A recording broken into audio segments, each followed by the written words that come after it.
Bismillahirrahmanirrahim. Assalamualaikum warahmatullahi wabarakatuh. Innal hamdalillah nahmaduhu wa nasta'inuhu wa nastahdihi wa nastaghfiruh wa nu'minu bihi wa natawakkalu alayhi wa na'udzu billahi min shururi anfusina wa sayyiati a'malina man yahdihillahu fala mudilla lahu wa may yudlil fala hadiya lahu. أشهد أن لا إله إلا الله وحده لا شريك له وأشهد أن محمدا عبده ورسوله اللهم صل على محمد وعلى آله وأصحابه ومن تبعهم بإحسان إلى يوم الدين وبعد فإن أصدق الحديث كتاب الله وخير الهدي هدي محمد صلى الله عليه وسلم وشر الأمور محدثاتها وكل محدثة بدعة وكل بدعة ضلالة وكل ضلالة في النار. قالوا سبحانك لا علم لنا إلا ما علمتنا إنك أنت العليم الحكيم ولا حول ولا قوة إلا بالله العلي العظيم ربنا زدنا علما وارزقنا فهما. Alhamdulillah, bersyukur kehadrat Allah Subhanahu wa taala dengan limpah kurniaan nikmat daripada Allah taala kita dapat bersama-sama pada malam ini. Dan mudah-mudahan pertemuan kita diberkati dan dirahmati oleh Allah. Sebelum daripada saya mulakan, macam biasalah, minta tuan-tuan semua tolong share kepada grup masing-masing dan juga kepada wall FB masing-masing. Mudah-mudahan dengan apa yang kita kongsikan ini menjadi manfaat yang besar kepada kita dunia akhirat, insya-Allah. Dan mudah-mudahan Allah Subhanahu wa taala memberkati dan merahmati kita semua dengan asbab kita kongsikan benda yang baik dalam media sosial ini. Kalau orang lain kongsikan yang tidak baik, tapi kita kongsikan benda yang baik-baik, yang mudah-mudahan pahala yang kita kongsikan itu berkekalan sehingga kita bertemu dengan Allah Azza wa Jalla, tetapi pahala itu duduk ada lagi. Itulah yang kita mahukan hidup di atas muka dunia ini, kerana dunia yang kita hidup ini adalah satu benda yang berbentuk sementara. Ya Allah Subhanahu wa taala gambarkan macam mana dunia ini, itu wa mal hayatid dunya illa mata'ul ghurur. Allah Taala gambarkan wa mal hayatud dunya, dan tidak dunia ini, kata Allah Subhanahu wa taala, illa mata'ul ghurur, kecuali al mata'ul ghurur, itu kesenangan yang berbentuk sementara sahaja. Nak banding dengan akhirat, dunia ini adalah benda yang sementara, benda yang manusia akan tempuhi, manusia akan duduk sebelum bertemu dengan Allah Azza wa Jalla negeri akhirat. Jadi oleh kerana itu, sama-sama kita share lah, tuan-tuan minta sama-sama share di grup masing-masing sebelum kita mulakan kuliah kita pada malam ini. Dan pada malam ini insya-Allah kita akan sambung apa yang telah kita sebut pada siaran kita yang lepas, itu tafsir surah Al-An'am. Pada malam ini bermula pada ayat yang ke-40 insya-Allah. Jadi yang mana yang ada grup dekat Facebook tu, tolong masing-masing boleh tolong orang panggil, tolong share, masing-masing boleh tolong ambil perhatian, ambil pahala, orang panggil. Benda yang kita nak bagi ni benda yang baik, kerana tafsir Al-Quran juga merupakan pegangan hidup kita. Jadi tolong share di grup masing-masing tu, di Facebook masing-masing, dan saya pun dah tengah share ni di WhatsApp yang ada, supaya semua-semua dapat manfaat, insya-Allah. Baik. Kita akan sambung pada malam ini insya-Allah surah Al-An'am ayat yang ke-140. Kita sama-sama tengok. Ayat 140 ni hasil daripada godaan dan hasutan syaitan ni, mulanya berpantang makanan sahaja. Macam saya sebutlah, berpantang dengan sebab kepercayaan. Dengan sebab kepercayaan yang sebagaimana yang telah pun kita sebut semalam ataupun dalam kuliah-kuliah kita yang lepas, itu mereka hanya sebut yang pada mulanya saya tak boleh makan ni sebab keturunan saya tak boleh makan. Saya tak boleh makan ni sebab tak boleh makan. Hanya sebut begitu saja.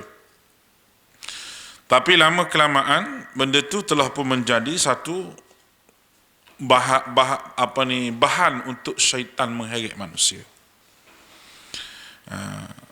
Dan kalau sentiasa dia ikut ni, lama-lama benda tersebut akan menjadi bahan untuk syaitan merosakkan kita.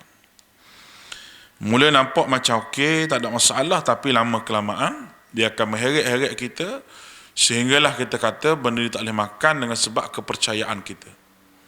Baik. Ayat 140.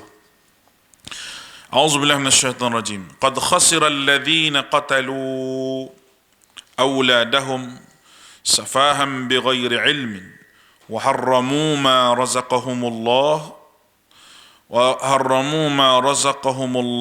iftira'an 'ala Allah qad dhallu wa ma kanu muhtadin.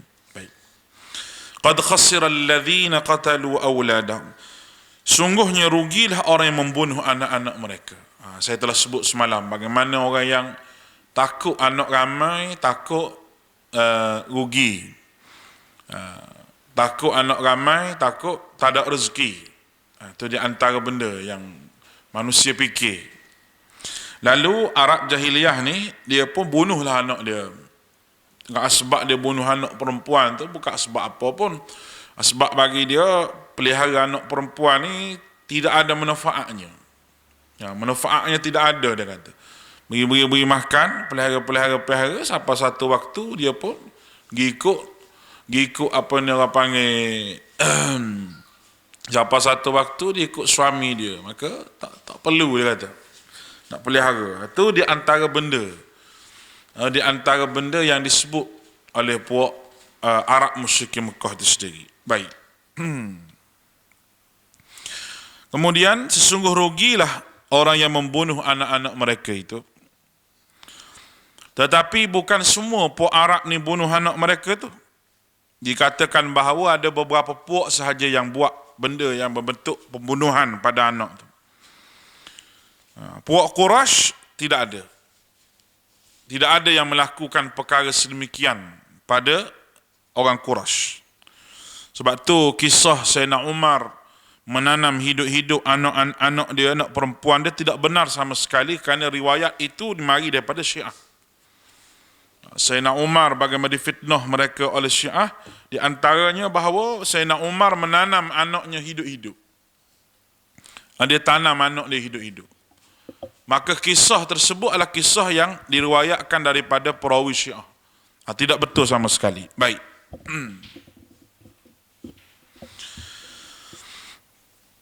Amat bodoh sekali kerana mereka merugikan diri mereka sendiri. Safahan bighairi ilmin, Allah Ta'ala kata. Kerana kebodohan itu lagi tidak mengetahui. Mereka buat semua tu kerana kebodohan yang ada pada diri mereka. Kata Ibnu Abbas, jikalau kamu hendak tahu betapa bodohnya mereka di zaman jahiliyah, maka bacalah perbuatan mereka, surah Al-An'am, bermula daripada ayat 136 dan seterusnya. Bila membaca bagaimana mereka, kita boleh nampak bodohnya perkara-perkara dilakukan. Nak nampak bodohnya orang jahiliyah ni, kata Ibnu Abbas, di antaranya mereka zaman jahiliyah, maka bacalah surah Al-An'am bermula dengan ayat 136 yang kita telah bahas, dan pada malam ni kita berada pada ayat 140. Bermula dengan ayat 140. Wa harramu ma razaqahumullah, dan mereka mengharamkan apa yang Allah Ta'ala rezekikan pada mereka. Allah Ta'ala nak beritahu kita bahawa rezeki ini berbagai-bagai. Antara rezeki adalah dua perkara, makanan dan anak. Harta benda pun rezeki, anak pun rezeki. Orang yang banyak harta tapi tidak ada anak, tak ada nilai. Kehidupannya tidak lengkap dan sempurna. Tapi orang yang ada anak, walaupun tidak ada harta, dia ada harga. Ada harga. Kerana anak ni boleh mendoakan dia. Jangan bimbanglah, tak ada anak lagi, menikah lama tak ada anak, jangan bimbang. Banyakkan beristighfar. Kerana istighfar tersebut disebut oleh Allah. Aqul tastaghfiru rabbahum innahu kana ghaffara yursilis samaa alaikum midrara wa yumdidkum bi amwalin wa banin. Allah sebut. Wa yumdidkum hasil daripada istighfar, Allah Ta'ala tambah. Wa yumdidkum amwalin wa banin. Allah Ta'ala tambah amwalin, iaitu anak-anak amwal harta wabanin, dia juga anak-anak. Itu dua perkara. Saya ada kenal seorang di Thailand, almarhum Ustaz Hassan Ni'matullah, Allahumma ighfir lahu. Seorang yang menulis buku banyak. Kalau sebut begini, orang Selatan Thai dia kenal, dan saya berjumpa dengan dia 3-4 kali. Dia ajak saya berceramah di tempat dia ni. Kalau kita tengok Ustaz Hassan Ni'matillah ni, dia merupakan seorang lepasan daripada Universiti Islam Madinah. Dia menikah, letak takdir dia tidak ada zuriat. Dia tidak ada, tapi dia banyak buku. Bila dia bercakap dengan saya, dia bersembang dengan saya, bercakap dengan kita, dia kata, sebenarnya dia kata, saya tanya, Ustaz banyak menulis ni, banyak buku dia tu, banyak jilid semua buku dia. Banyak buku dia tu, satu kotak besar tu dia hadiah pada saya. Di antara benda dia sebut pada saya ingat lagi, dia kata, kerana yang pertamanya dia kata, orang tak ada anak ni, anak dia tidak boleh mendoakan dia kalau dia mati. Jariah berpanjangan dia kena banyakkan sedekah, dan dia sedekah. Dia tulis buku banyak tu bukan nak jual sangat. Kita tahulah bukan nak jual, bukan dia ambil untung dengan buku banyak tu, tidak. Tapi dia je suka sedekah. Dia bercetak buku, dia sedekah pada orang. Dia sedekah. Satu dia buat. Yang keduanya, dia kata ini ilmu yang bermanfaat yang boleh tolong dia kalau dia mati. Sebab tu kalau orang ni tidak ada anak sama ada dia ni tak pernah menikah, sebab tak ada anak, tak menikah, nak ada anak macam mana? Ataupun dia tidak dikurniakan zuriat, walaupun menikah lama, dah berusaha bermacam-macam, dia kena banyakkan sedekah. Dah banyakkan ilmu yang bermanfaat untuk dia tinggal. Supaya masih lagi Allah Ta'ala ni adil, dan Nabi SAW sebut memang adil. Supaya dia termasuk juga dalam amal jariah yang tidak putus, doa anak yang soleh, dia tidak ada anak dah. Tapi dia ada sedekah amal jariah, dan juga dia ada ilmu yang bermanfaat. Dua perkara tu kena buat. Baik. Maka mereka rugi di dunia. Mereka haramkan apa yang Allah Ta'ala rezekikan kepada mereka, iftira'an ala Allah, dengan semata-mata mengada-adakan pembohongan kepada Allah Ta'ala. Perbuatan mereka itu mengadakan dusta terhadap Allah Ta'ala. Sama jugalah dengan orang mereka ibadah ni. Mereka juga adalah golongan yang dusta terhadap Allah. Sebab dia telah memandai-mandai dalam urusan agama dan mengharamkan apa yang telah dihalalkan oleh Allah Subhanahu Wa Ta'ala. Dan dia pandai-pandai reka ibadah yang tidak disebut oleh Nabi SAW, itu juga termasuklah iftira'an ala Allah, termasuklah mendustakan dan mengada-adakan pembohongan kepada Allah Subhanahu Wa Ta'ala. Sebab tu amalan zikir-zikir ni, kalau kita sebut dengan secara jelas lagi, zikir-zikir ni adalah benda yang disebut oleh Nabi SAW. Macam mana zikir-zikir disebut oleh golongan-golongan yang tak tahulah dan ambil dalil daripada mana, dan dibaca dengan waktu-waktu yang tertentu, maka itu adalah satu pembohongan terhadap agama yang disebut sebagai iftira'an 'ala Allah. Baik. Kita tengok lagi. Qad dallu, sungguhnya mereka telah disesat. Mereka telah sesat ni, mereka sangka mereka terpimpin, tapi tidak sebenarnya. Ini lebih bahaya lagi. Orang yang menyangka bahawa mereka duduk dalam keadaan hidayah Allah Ta'ala, tapi sebaliknya tidak begitu. Mereka sebenarnya duduk dalam keadaan yang sesat, bukan hidayah Allah Ta'ala. Kenapa? Kerana mereka buat tu adalah satu bentuk ibadah yang bagi mereka baik, bagi mereka elok. Dan bagi mereka Allah Ta'ala tak marah dengan ibadah mereka itu. Wa ma kanu muhtadin, dan tidaklah mereka mendapat petunjuk. Petunjuk atas muka dunia ni adalah Quran dan hadis Nabi SAW. Itu petunjuk. Dan juga para sahabat. Para sahabatlah orang yang memahami petunjuk tersebut. Sahabat ni bukan jenis kita ni. Sahabat ni seorang yang sentiasa nak duduk dekat Nabi SAW. Dan semua orang Islam tahu menjadi sumber utama kepada orang Islam itu Al-Quran dan Sunnah, dan juga amalan para sahabat, ijma' sahabat. Semua adalah sumber kepada hukum dalam agama ni. Bukan agama ni ikut adat resam, ikut kata orang tua-tua, ikut kata-kata yang bukan daripada apa yang disabdakan oleh Nabi SAW. Jadi jelas, orang yang jahil ni, dia tidak menggunakan nas yang sahih. Dia hanya sangkaan dan juga perkara-perkara yang dia buat itu, perkara-perkara yang berbentuk mungkin adat semata-mata, tidak mengikut kehendak agama yang agama kita mahukan. Sebab tu agama ni bukan satu benda yang tinggal dengan tergantung begitu. Dia selesai semua masalah. Baik masalah perasaan manusia, masalah jiwa manusia, semua sekali diselesaikan oleh agama ini. Itu natijah bila kita ikut agama Allah Ta'ala ini. Baik. Ayat 141 ni, Allah Ta'ala nak beritahu kepada kita nikmat yang diberikan kepada kita. Nikmat yang Allah Ta'ala berikan kepada kita, dan dengan kita tahu nikmat-nikmat ni, kita akan lebih mengenali Allah, lebih menghargai Allah Ta'ala. Dengan kita tahu nikmat yang mari ni daripada Allah Ta'ala, kita lebih menghargai Allah dan kita lebih mensyukuri Allah Ta'ala. Dalam masa yang sama, Allah Ta'ala cerita kepada kita mengenai dengan alam ini dan dunia dengan berbagai keindahan yang kita nikmati adalah milik Allah Ta'ala, dan semua itu kita kena berjalan mengikut kehendak Allah. Sebagaimana matahari yang telah berjalan mengikut kehendak Allah Ta'ala, bulan dan bintang telah berjalan mengikut kehendak Allah, semua benda-benda itu benda-benda yang tidak berakal, kita kata. Semua itu adalah arahan Allah dan aturan Allah Ta'ala. Jadi manusia ni orang yang ada akal, dan lebihkan daripada benda-benda penciptaan yang lain, dilebihkan manusia.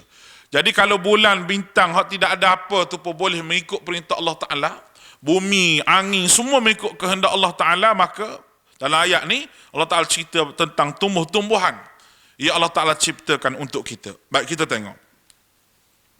Wa huwa alladhi ansha'akum jannatin ma'rushatin. Allah Ta'ala sebut. Ayat 141 ni, wa huwa alladhi ansha'akum, dialah yang menaikkan kebun. Ansha'akum ni, perkataan ansha'akum ni bermaksud mencipta sesuatu yang menyebabkan dia ni tumbuh dan hidup. Allah nak ingat kita dalam ayat ni bahawa dialah yang menjadikan kebun-kebun. Ansha'akum, dia menjadi kebun-kebun, membiak tanaman tersebut. Yang memulakan daripada biji benih, nak tumbuh jadi anak pokok, tumbuh berbunga, jadi besar berbunga dan berbuah dengan buah yang lain, itu adalah merupakan salah satu daripada benda yang Allah Ta'ala sebut dalam Quran, bahawa ansha'akum, dialah yang mula-mula sekali. Perkataan jannatin, kalau kita tengok, jamak daripada perkataan jannah yang bermaksud taman. Bahawa syurga ni dipanggil juga jannah dalam bahasa Arab. Bermaksud, perkataan jannah juga bermaksud tanaman yang tebal. Bila bumi dipenuhi dengan tanaman yang menghijau, hijau ni adalah tanaman, bila bumi itu rimbun dengan tanaman menghijau, jadi hati ni suka. Perkataan ma'rusyat asal daripada perkataan arash yang bermaksud singgahsana. Sifat singgahsana ni ditinggikan dan dikelilingi dengan benda-benda yang lain di sebelah dia. Jadi mungkin kalau singgahsana raja tu ada langsir, ada apa. Ma'rusyat, kalau kita nak terjemah lagi, tanaman yang jenis berpara. Nak tanam dia tu kena ada para, buah menjalar, contohnya anggur, kacang panjang dan sebagainya. Jenis-jenis ni jenis naik meninggi. Dan ia memerlukan kepada sesuatu untuk memanjat. Nak panjat ni dia perlu pada sesuatu. Ada juga pendapat ma'rusyat ini bermaksud pokok yang tinggi seperti tamar. Allahu a'lam. Itu pendapat. Itu ma'rusyat, pokok yang jenis menjalar, dan menjalar ni dia ke atas ataupun menjalar ke tanah. Wa ghairu ma'rusyat, dan tidak menjalar ke atas, tidak jenis berjunjung dia panggil. Itu pokok memerlukan, selain daripada pokok memerlukan para, kita panggil junjung ataupun para. Terdapat juga pokok yang tidak berpara, iaitu yang menjalar di atas tanah. Labu, tembikai, menjalar juga tapi ke atas tanah. Hak tadi menjalar naik ke atas.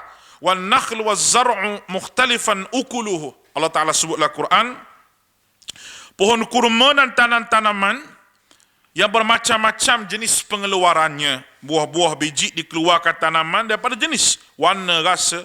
Itu adalah satu maksud ukuluhu, iaitu pengeluaran yang hasilnya berbeza. Baik. Cara tanaman juga berbeza. Ini kena tanya pejabat pertanian lah, dia buat macam mana. Cara tanaman, jenis keratang batang, jenis ada yang boleh kahwin. Benih di antara jantan dengan benih di antara pokok ni dengan pokok ni. Ada yang jenis menjalar. Ada yang dulu setahun sekali berbuah boleh jadi 2 tahun sekali. Paling-paling kurang apa tumbuh-tumbuhan ni, durian ni buah, kalau Thailand sekarang setahun 3 kali dia nak buat, tahun 2 kali. Nah, kerajaan kita ni sepenggar mungkin nak ubah kerajaan 4-5 kali. Tak tahulah betul ke tak. Nah, orang duk sibuk-sibuk nak kawit, duk sibuk nak rampah kerajaan. Bodoh belaka ni. Orang duk sibuk nak jaga rakyat, dia nak sebut nak ambil balik kerajaan. Macam-macam orang politik ni cakap tak habis. Ada pula hasil tanaman yang boleh dibuat sup. Tanaman tapi dibuat sup, dibuat jenis-jenis. Ada yang masuk ke dalam makanan dan ada yang boleh dimakan dengan begitu sahaja. Ada yang boleh dibuat roti daripada tanaman, boleh dibuat roti, macam-macam. Baik. Waz-zaitun war-rumman mutasyabiha. Zaitun dan delima yang serupa bentuk warnanya. Zaitun, delima. Pokoknya sama, tapi rasa lain. Pokoknya, cara tumbuh pokok tu lebih kurang, tapi rasa berlainan, tak sama. Anda boleh nampak ni, salah satu benda yang kuasa Allah Ta'ala. Ada jenis pokok yang batang pokok sama, tapi dahannya berbeza. Ada yang dahan sama, rasa lain-lain. La hawla wa la quwata illa billah. Hebat Allah Ta'ala. Wa ghaira mutasyabih, dan tidak sama rasanya. Dia daun pokok zaitun ni, kalau kita tengok, dah pokok delima ni, hampir serupa. Hampir sama. Tapi buahnya lain rasa, tak sama. Tak sama. Nah, ada buah yang memang sama jenis, tapi ada yang warna lain pula rasa. Rambutan ada hak kuning, ada hak merah. Ada hak kuning kita, ada hak merah, tapi rasa ni gula batu macam-macam. Buah apple pun begitu juga. Lain, ada warna dia, lain rasa dia, ada hak hijau, ada hak merah. Itu jenis buah apple. Baik. Kulu min samarihi idza asmara. Makanlah daripada buahan yang bermacam-macam itu bila dia berbuah. Allah Ta'ala suruh makan. Makan daripada buah-buahan yang ketika mana dia berbuah. Allah nak ajar kita kepada hukum, maka tanaman buah-buahan dijadikan oleh Allah Subhanahu Wa Ta'ala. Jangan duk cuba nak mengharamkan buah ni dengan asbab kepercayaan dan bukan dengan asbab kita panggil tak boleh makan. Ada orang tak boleh makan jenis tembikai susu, jenis berangi banyak tak boleh makan, nangka jenis berangi, itu tak apa, kesihatan. Tapi bila kita kata kita tak boleh makan hak ni kerana tak boleh, keturunan saya begini, tak boleh makan. Ini adalah benda yang melibatkan kepercayaan dan salah guna. Tanah-tanaman ni boleh makan semua, tapi hak beracun tak boleh makan. Pucuk apa boleh makan? Orang Yaman dulu, masa saya duduk di Yaman tu, dia makan daun qat, dia panggil. Orang Yaman kalau tengok, dia akan kembang pipi sebelah ni, dia makan. Asal daun tu kambing makan. Bila kambing makan daun tu di bukit tu, cerita dia, kambing tu cergah. Kambing tu cergah. Cergah, pergi mari, lalu dia pun tengok kambing dia cergah lah, sekali dia makan. Tu. Itu jenis daun yang memang orang tak makan, tengok binatang makan. Tengok binatang makan. Dalam hutan lagi banyak. Benda hak boleh makan, benda hak tak boleh makan. Ada yang betul-betul tak boleh makan, tetapi bila dibuang racun dia boleh makan. Bukan tanaman lah, kita kata hayawan. Jenis ikan. Jenis ikan. Ikan apa? Ikan buntal lah. Biasa orang Sabah ke orang mana duk proses ikan buntal. Dia kena siang elok-elok. Bila buang racun dia, jadi boleh makan. Asal tak boleh makan. Sebab apa? Sebab racun. Bismillah. Baik. Dan ada yang benda yang tak boleh makan, memang orang tak makan. Tak ada kepercayaan apa pun, memang orang tak makan benda tu. Tapi ada orang makan juga. Jenis ikan-ikan contoh tak. Orang tak makan pun ikan tu. Tapi boleh ke dia proses, molek-molek ada orang makan. Nampak ni? Kalau dia tak boleh makan beluk sebab darah tinggi tu, lain lah. Sebab dia darah tinggi. Saya tak boleh makan ni sebab ada penyakit, itu penyakit lain. Tapi, jenis buah-buahan, semua ni, makan semua, racun jangan makan. Wa atu haqqahu yawma hasadih, kata Allah Subhanahu wa taala lagi, dan tunaikanlah haknya di hari memetik hasilnya, iaitu beri zakat. Hasadih diartikan masa menuai tersebut. Masa menuai adalah sesuai untuk menuai hasil tanaman, nak ambil buah tu, maka buat keluar zakat. Ada juga yang kata perkataan haqqahu ni, menunaikan haknya, bermaksud Allah Ta'ala suruh kita mengeluarkan sedekah. Sebab apa? Ini sebabnya seperti yang kita tahulah bahawa surah Al-An'am adalah surah Makkiyah. Bila surah Al-An'am ni surah Makkiyah, maka belum difardukan lagi hukum zakat di Mekah ni. Arahan zakat difardukan hanya setelah Nabi berhijrah ke Madinah. Jadi semasa diturunkan ayat di Mekah, mungkin ayat ni bermaksud sedekah. Tapi kalau kita baca sekarang, maknanya zakat. Boleh faham tu? Mungkin hasil maknanya sedekah pada ketika itu sebab benda diturunkan di Mekah. Tapi bila kita baca dalam konteks sekarang ni, maknanya zakat. Ketika mana hari kamu menuai, kamu cabut seelok-eloknya, dikeluarkan pada hari yang tanaman itu telah berbuah. Maka berbuah, maka keluar zakat. Di Perlis ni ada zakat harum manis. Kerana hasil harum manis yang lumayan, maka dia pun buat keluar zakat harum manis dia panggil. Itu pendapat di kalangan ulama fiqh dalam bab ini. Baik.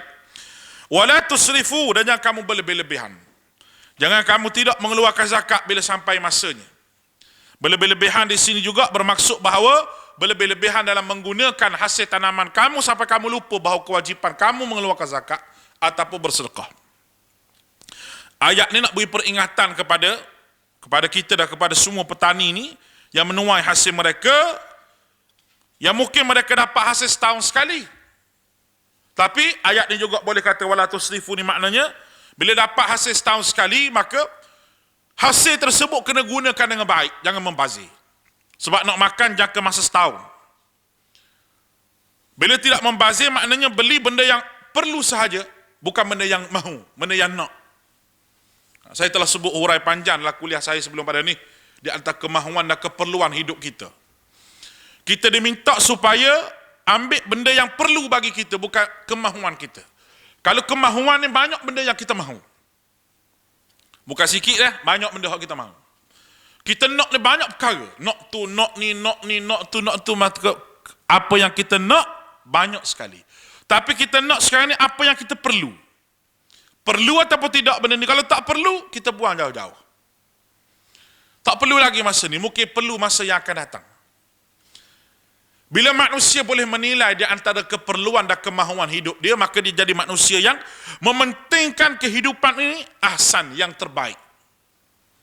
Bukan terbanyak, terbaik.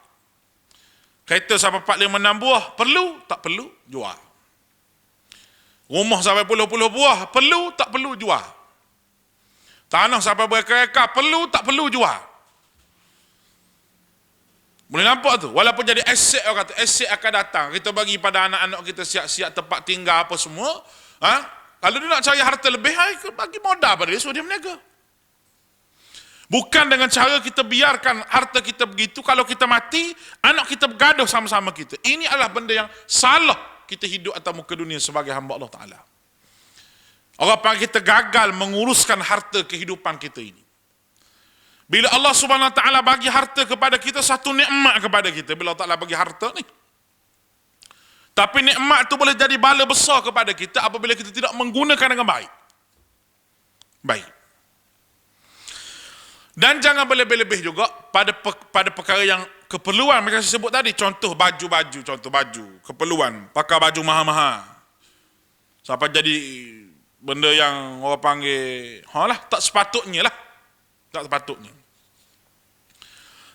Baik.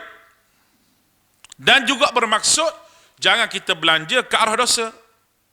Haram untuk kita belanjakan harta kita ke arah perkara-perkara yang berdosa. Bismillah.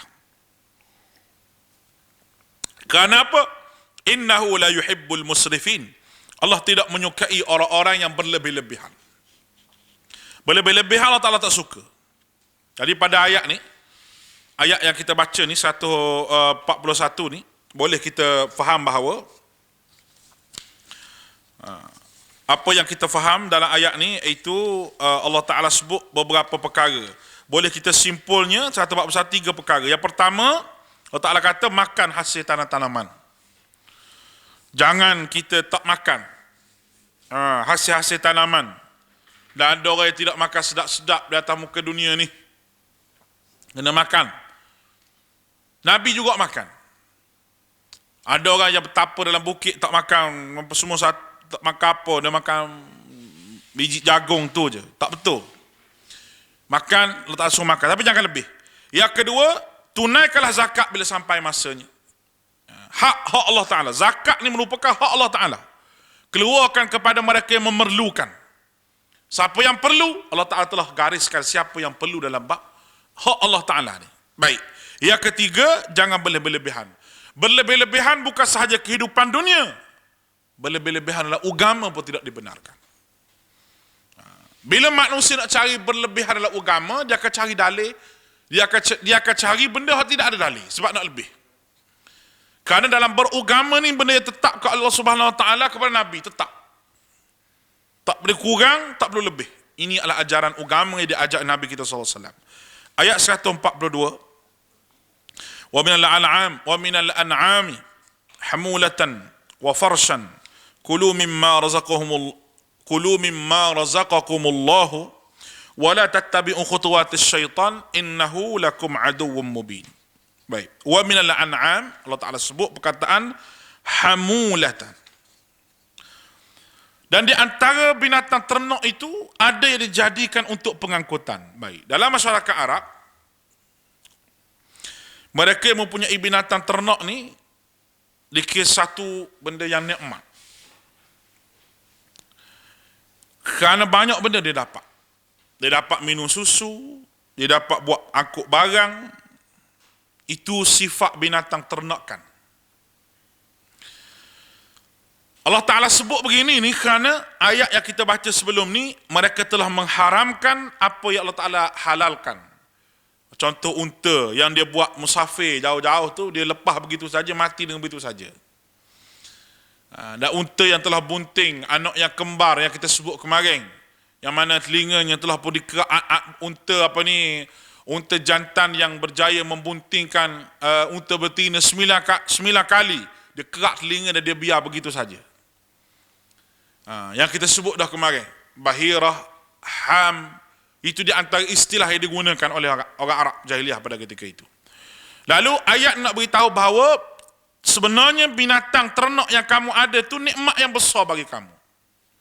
Zaman dulu tak ada kereta, orang yang ada kuda, dia boleh buat kereta kuda, kereta lembu kalau tempat kita ni macam-macam lah, untuk angkut barang.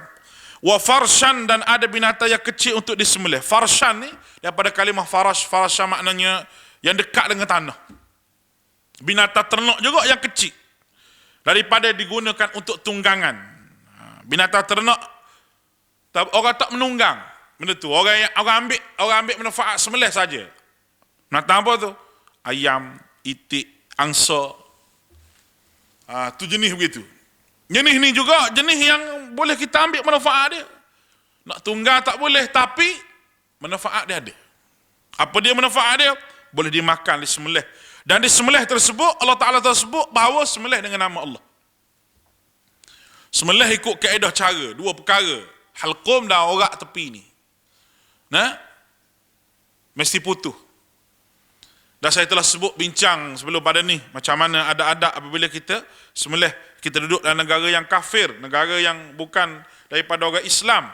Bila kita pergi ke pasar, kita tak tahu dia sembelih tu dengan nama Allah ataupun tidak. Kita tengok fatwa Syekh Muhammad Saleh Utsaimin, bila kata bila mu tengok apa ni orang panggil tekuk dia tu, dia sembelih dengan baik, putus semua sekali cukup, mu makan. Tak ada masalah sebab tidak wajib untuk kamu usul siapa hak sembelih tu. Kecuali nampak hak sembelih tu sembah berhala dan sebagainya. Itu lain lah. Itu bagi orang yang duduk dalam negara yang memang dari segi makanannya agak susah. Baik. Itu maksud wa farshan. Kulu mimma razaqakumullah. Yang lebih besar lagi Allah Ta'ala kata, makan dari rezeki Allah Ta'ala berikan kepada kamu. Allahu Akbar. Dalam ayat ni terdapat satu hukum yang mengandungi hukum memakan binatang-binatang ternak. Walaupun binatang ni selalu kita gunakan, kita angkat barang muatan, boleh guna. Kecuali apa yang diharamkan oleh hadis Nabi. Kita boleh makan. Kita boleh makan kuda, walaupun kuda tu untuk tunggangan. Tapi kuda tak boleh. Itu lain. Baik, tetapi tidak boleh makan keledai. Dalam hadis Nabi ada larangan, haram makannya. Begitupun kedai diharamkanlah kedai yang jinak dan dibela tu. Itu lain lah. Jinak dan dibela. Ada sebab Nabi tak bagi makan benda tu semua. Ada pun kedai liar tu boleh dimakan. Zebra tu, kuda belang tu termasuklah kedai. Tapi dia liar, boleh dimakan. Itu kalau kita tengok perbahasan bab makanan, ulama-ulama fiqh kita. Baik, semua ni Allah Ta'ala ciptakan untuk kita. Wala tattabi'u khutuwatis syaitan. Dalam bab suruh makan ni Allah Ta'ala pun kata wala tattabi'u khutuwatis syaitan. Jangan kamu ikut jejak langkah syaitan. Ikut langkah syaitan ni maksud apa? Dalam ayat ni, mengharamkan apa yang Allah Ta'ala halalkan, maka itu adalah hasutan syaitan. Allah Ta'ala halalkan semua, tiba-tiba kita haramkan. Nak makan ni tak boleh, nak makan ni tak boleh. Macam orang kita tak boleh bercampur makanan lauk dengan darat. Darat dengan lauk, macam-macam lah. Itu tak tahulah, mungkin petua dia. Tapi kalau ada kepercayaan di situ, tak boleh. Nak sebut perkataan tak boleh makan tu. Tak boleh makan, benda ni. Dan amalan berpantang makanan tertentu kerana kepercayaan. Kalau kerana perubatan, tak apa. Tak apa kerana perubatan. Tapi kerana kepercayaan, jangan. Jangan buat. Sebab apa? Kepercayaan itu masalah akidah. Baik. Allahu Akbar.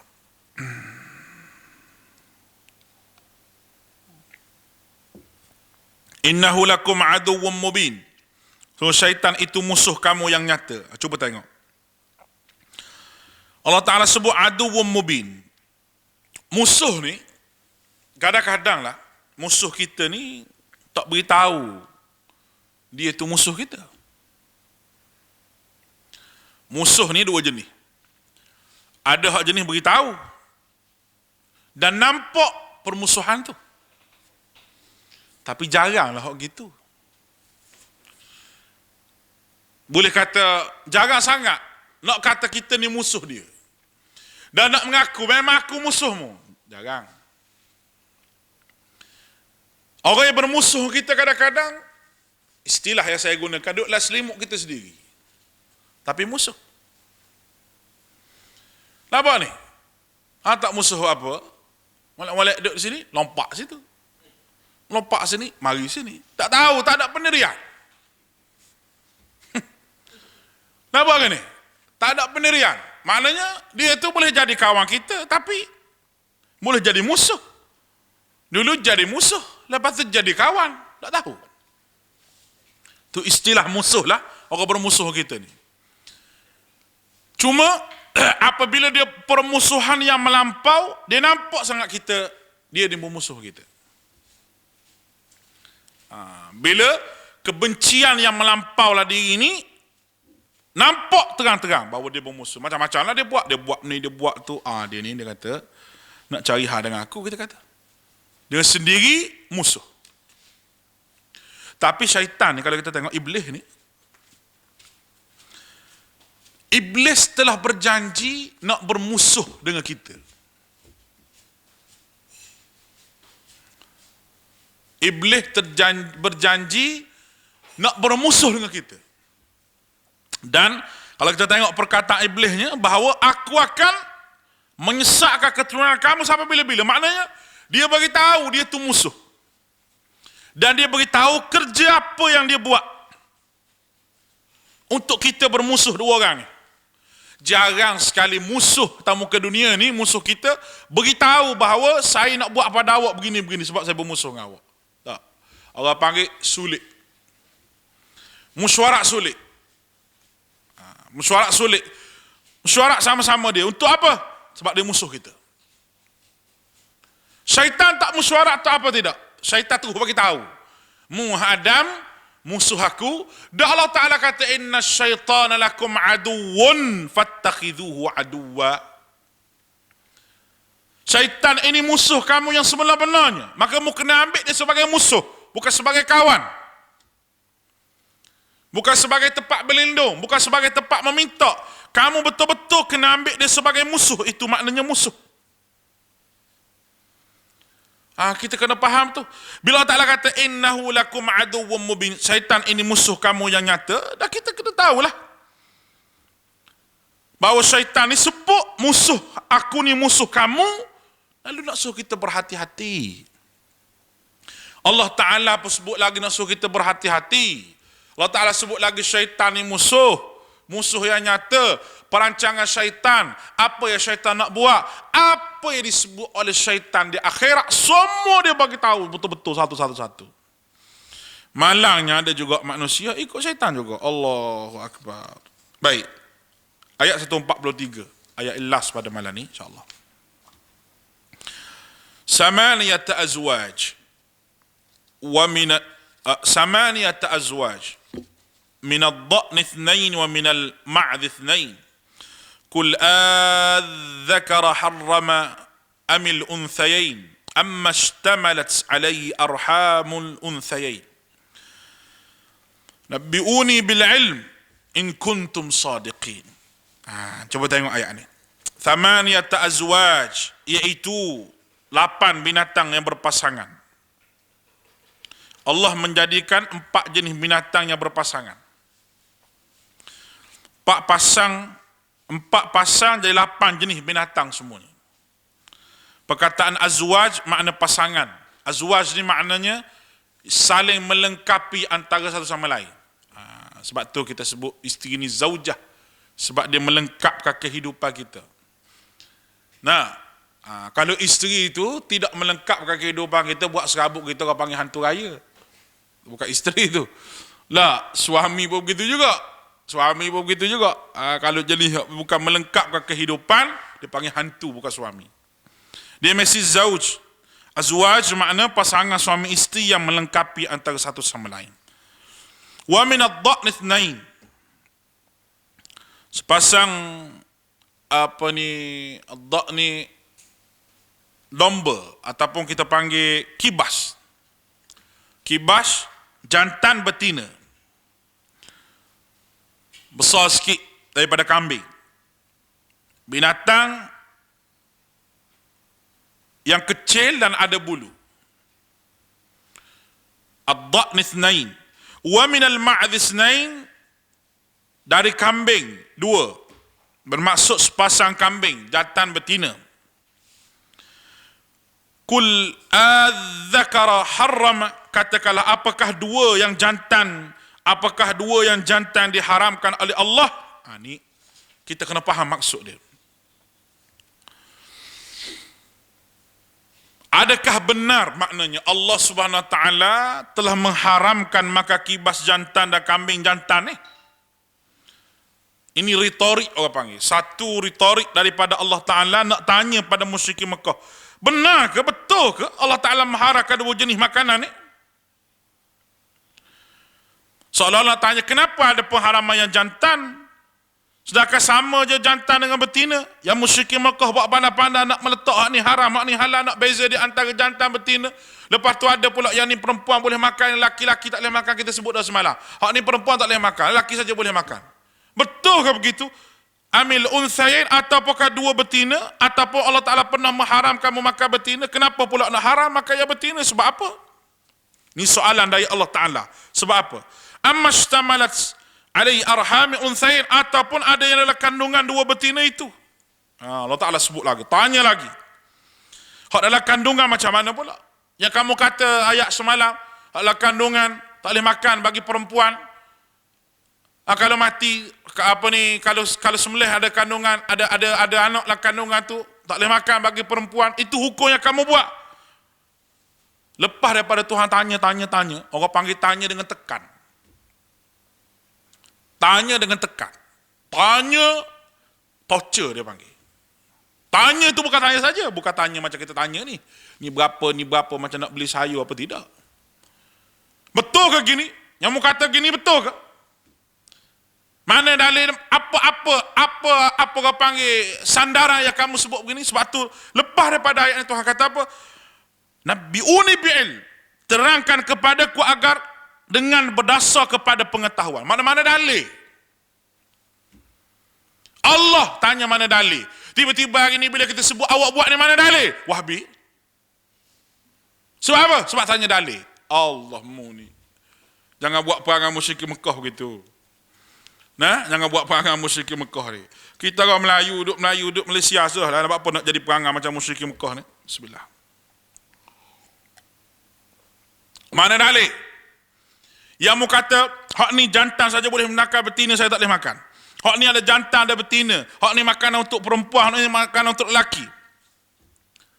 Dan hak ni dalam kandungan, hak ni untuk perempuan saja. Kenapa semua ni? Nabi'uni bil ilm. Allah Ta'ala beritahu, terangkan kepada aku dengan berdasar pada pengetahuan. Mana dalil? Maknanya agama ni tanya dalil. Munasabah bila orang tanya dalil, puak tu tanya dalil, dia kata. Nak sikit dalil, dia kata. Semua nak pakai dalil belakang.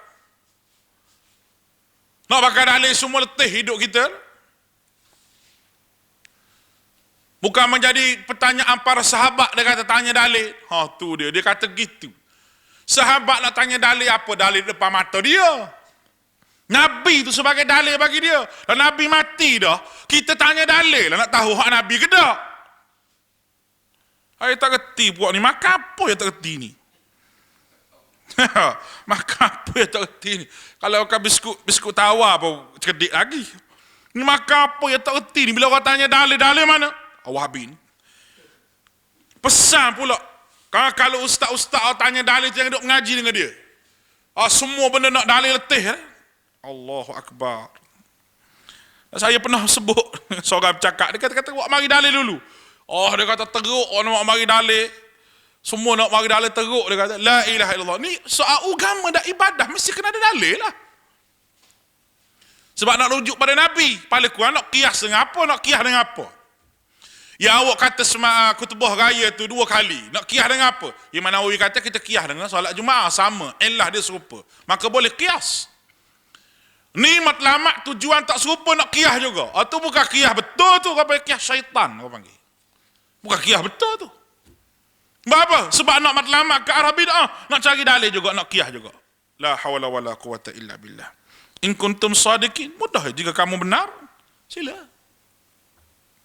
Allah Ta'ala kata, mari dalil jika kamu benar. Dan itulah yang kita tanya pada orang yang bawa ajaran hak baru, dan bawa dalil hak baru, bawa amalan baru. Mana dalil? Kalau kamu benar, kami nak ikut hak benar. Sebab kami cari selalu hak benar. Kami tak cari hak tak benar. Sebab kami tak mahu hak benar. Kalau hak betul dalilnya ada, kami pun nak ikut. Sebab apa kami lawan? Sebab tak ada dalil. Allahu Akbar. Jadi boleh kita simpul, orang bid'ah dalam negara kita ni, dia ada penyakit yang kita boleh simpul dengan perkataan kuman. Kuman. Bukan kuman virus tu. Kuman ni, yang pertama sekali, nombor 1, kitab. Kitab ni apa? Bila kita tanya dalil mana? Dalam kitab. Ia adalah kitab, tapi siapa hak sebut? Dia ambil daripada mana? Duk main kitab saja banyak. Semua orang boleh tulis kitab.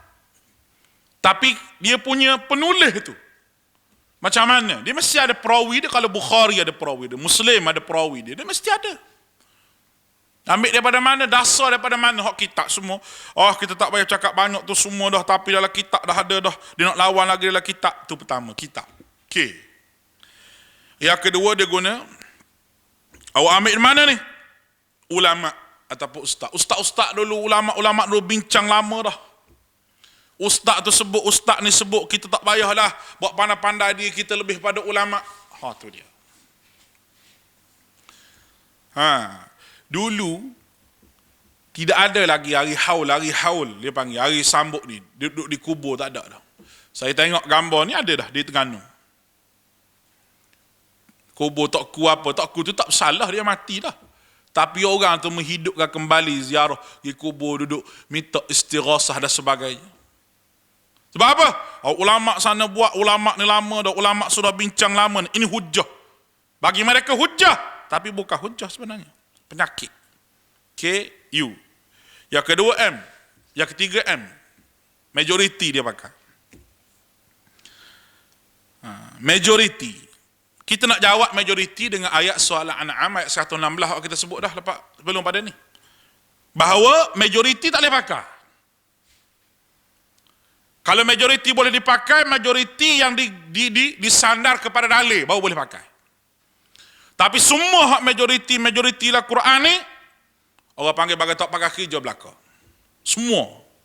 Walakinna aktsaran nasi la yu'minu, banyak manusia tak beriman, banyak manusia la yu'minu, banyak manusia tak beriman, la yashkuru, banyak manusia tak bersyukur. Itu majority. Itu M, kuman, K-U-M, A, adat. Ataupun akal. Tok nenek kita buat dulu, takkan tok nenek kita masuk neraka belaka dah. Orang tanya gitu, la ilaha illallah. Kita mana tahu masuk neraka, masuk syurga. Dia pula kata, kita nak ikut Nabi, nak ikut sahabat. Dan ahli akal, dia guna akal dia. Takkanlah tak boleh. Takkanlah tak boleh. Tak boleh buat benda ni. Takkanlah ni tak boleh. Dia main gitu, letih buat kita. Yang kelima, N. Itu niat dia. Orang yang buat benda-benda yang Nabi tak buat, dia kata, niat dia baik. Allah Ta'ala balas ikut niat dia. Kita nak jawab juga, puak jahiliyah tu niat baik juga tu. Niat dia baik, mengharamkan ni, menghalalkan ni, niat nak buat ibadah, nak ta'abbud dengan Allah baik ke tak? Baik. Semua kata baik. Agama mana pun kata niat nak beribadah, nak ta'abbud kepada Allah Ta'ala, semua baik. Tapi jalan untuk beribadah itu, kul hadhihi sabili ad'u ila Allah ala basirah, ad'u ila Allah, bawa orang balik pada ala basirah, atas hujjah. Bukan nak kira niat baik, niat tak baik dah. Itu penyakit yang ada, kita sebut dalam ayat ni, kita sebut dalam perkataan ringkas kita, kuman dia panggil.